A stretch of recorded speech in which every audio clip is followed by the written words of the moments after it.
Hey everyone, and welcome to this deep dive, where we're going to be looking at something that I think we're all dealing with in 2025. Oh, yeah. Anxiety. Yeah, definitely. And we've got some super interesting research, actually, from a couple excerpts of the Real English Lab podcast. Okay, cool. And it seems like everyone's got an opinion on anxiety these days. Oh, yeah. So what we're going to try to do here is help you cut through all that noise Wait. and help you find some clarity. Yeah. Not just in understanding, how we think about anxiety now, but also, how to manage it. Yeah. How to actually apply. In this crazy, always-on world. Exactly. How to actually kind of put it into practice in your own life. Totally. One of the things I think is really interesting is we're moving beyond just seeing anxiety as like a mental or emotional state. Oh, yeah, for sure.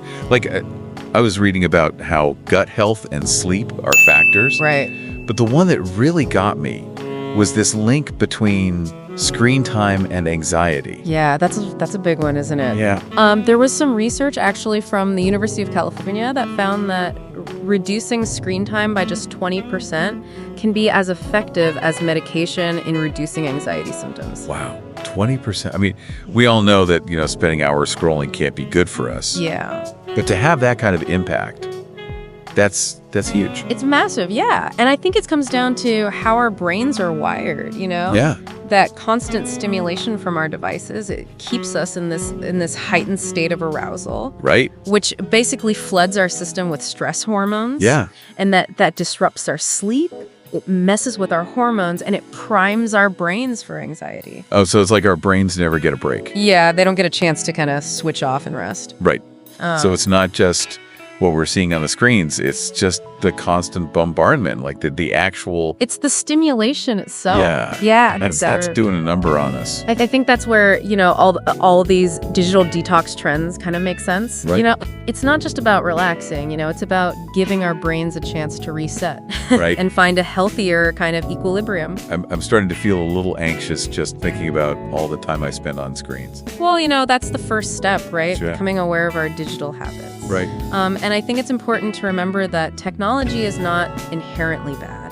Okay. In fact, it can be a powerful tool for managing anxiety, too. Oh, really? Like what? Tell me more. Well, there's this growing field of AI-powered therapy apps that are showing a lot of promise. Imagine being able to practice social interactions or challenging situations, but in a safe virtual environment. Oh, that's interesting. Like Jake, the software developer from the podcast. Right. He used an app like that to overcome his social anxiety. Yeah. And he started out virtually, and then a few months later, he was like leading meetings, no problem. That's amazing. Yeah, it's a great example of how we can use technology to actually help us, build resilience and cope with anxiety. Right. So it's all about finding the right balance. Exactly. So if you're listening out there, take a moment. Just think about your own screen time. Yeah. How much of your day are you glued to a device? Good question. Could that be feeding into your anxiety without you even realizing it? It's definitely something to think about. Yeah, for sure. Okay, so we talked about how our digital habits play a role in anxiety. Right. What can we actually do about it? Right. Besides, throwing our phones in the ocean. Yeah, exactly. The second Real English Lab excerpt goes into some surprisingly effective techniques. Yeah, they had some interesting ones. Yeah, they mentioned the 5-4-3-2-1 method, box breathing and movement. Yeah. To be honest, I was a little skeptical at first. Oh, yeah. Some of this stuff sounds so simple. Right. Can it really be that powerful? Well, I think an interesting thing is these techniques work by tapping into our body's natural calming mechanisms. Okay. It's not just a quick fix. It's actually training our nervous systems to respond differently to stress. Interesting. Okay, I'm intrigued. Let's start with the 5-4-3-2-1 method. Okay. What's the deal with that? So it's all about grounding yourself in the present moment. Okay. Using your senses. Okay. So you find 5 things you can see, 4 things you can touch, 3 things you can hear, 2 things you can smell, and 1 thing you can taste. Oh, so it's like a sensory scavenger hunt. Exactly. And anxiety often stems from, worrying about the future or dwelling on the past. Right. And so by focusing on the here and now, you interrupt that cycle of anxious thoughts. Yeah, I can see how that could be helpful. Yeah. Especially in those moments when you feel your mind racing. Right. You just need to get out of your head. Absolutely. And it's something you can do anywhere, anytime. No special equipment required. Awesome. Okay, next up we have box breathing. Yes. This is something that Navy SEALs use, right? That's right. Yeah, they use it to stay calm under pressure. Wow, so it must be effective. It's a powerful technique for regulating your nervous system. Okay, how does it work?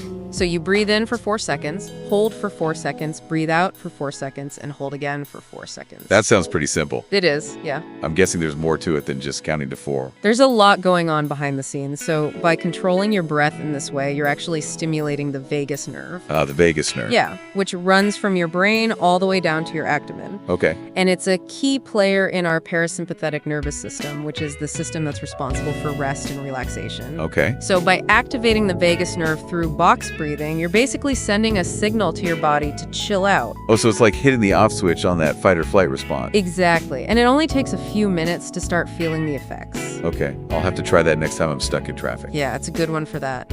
Speaking of things that get my heart rate up, the last technique is movement. Yes. I feel like this one's kind of counterintuitive. Oh, yeah. How so? Like when I'm anxious, the last thing I want to do is get up and move around. I get it, but when we're anxious, our bodies are primed for action, you know? Okay. They're flooded with adrenaline, ready to fight or flee. Right. And so movement helps us release that pent-up energy Oh, okay. in a healthy way. So instead of letting that anxious energy, build up and turn into more anxiety, Right. we can burn it off. Exactly. You're burning it off, literally. Literally. Yeah. Okay. And it doesn't have to be anything strenuous. A brisk walk, some stretching, even just dancing around your living room can make a difference. I can definitely get behind that. Yeah. Sometimes just changing my physical state can kind of shift my mental state shape. Absolutely. It's like shaking things up. Yeah, literally. Yeah, exactly. Okay. Well, this is good. I'm feeling a little less anxious already. Good.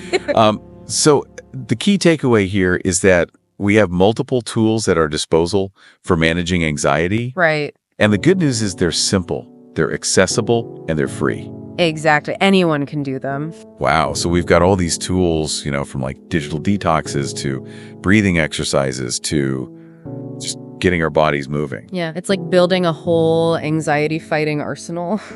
Oh, I like that. Yeah. An arsenal. Yeah. And just like any arsenal, you got to know which weapon to use and when. Right. That's a good point. What works for one person might not work for another. Yeah, exactly. That's why self-awareness is so important. Pay attention to your triggers, Right. Notice what calms you down, and experiment with these different techniques. So if you're listening right now, what stands out to you? Yeah. What are you curious to try? What are you going to try today? Yeah, is it the 5, 4, 3, 2, 1 method to like ground yourself when things feel overwhelming? Yeah. Or is it box breathing, when your heart's racing? Right. Or maybe it's just incorporating more movement into your day. Right. That could make a big difference. It's almost empowering in a way. Yeah. Anxiety doesn't have to control us. Exactly. We have options. Yeah. We have tools. We have the ability to take charge. Take charge of our own well-being. It's kind of crazy. Like I remember reading that anxiety's on the rise, Yeah. especially like among our generation. It's a big issue. Yeah, it is. Yeah. It's kind of a relief to know that there are these simple things we can do to combat it. Yeah, and I think this new understanding of anxiety, seeing Yeah. it as multifaceted and influenced by all these different factors, Right. it really opens up so many possibilities for how we approach it. Like it's not just in our heads. Yeah, exactly. It's connected to our bodies and our environment. Our digital life, everything. And who knows what other connections we'll find in the future. Who knows? If researchers are finding links between gut-healthy anxiety now, Right. what else will they discover? Exactly. It really makes you think. It really does. So to our listener, keep diving deep, keep Yeah. experimenting with these techniques, and remember, you got this. Oh, got this. You have the power to manage your anxiety and live a fulfilling life, even in 2025 and beyond. Couldn't have said it better myself. Right. Till next time, stay curious. A 1990 time. Thanks for listening. Subscribe for more stories. Practice daily and let me know what stories you want next. See you